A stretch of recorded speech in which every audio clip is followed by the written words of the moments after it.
దేవుడు ఎందుకు అక్కడ పరిశుద్ధపరుస్తా ఉన్నాడు?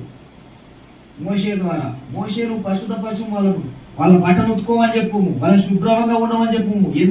ఎందుకంటే దేవుడు ఆ సీనాయి పర్వతం మీదకి రమ్మని చెప్తాడు.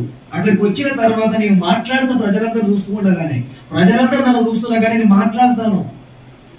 దేవుడు మాట్లాడాలంటే ఆ దినాన చూడండి, ఆయన మాట్లాడాలంటే, ఆయన స్వరం వినాలంటే ఎంత పరిశుద్ధంగా ఉండాలి, ఎంత శుభ్రత ఉండాలి. పరిశుభ్రతను కలిగి ఉంటే, హృదయ శుద్ధిని కలిగి ఉంటే దేవుడు ఏం చేస్తాడు? నేను వారితో మాట్లాడతానంటున్నాడు. ఆయన మాట్లాడాలంటే ఎంత శుభ్రత పాటించాలో ఇక్కడ మనకు అర్థమవుతా ఉన్నది.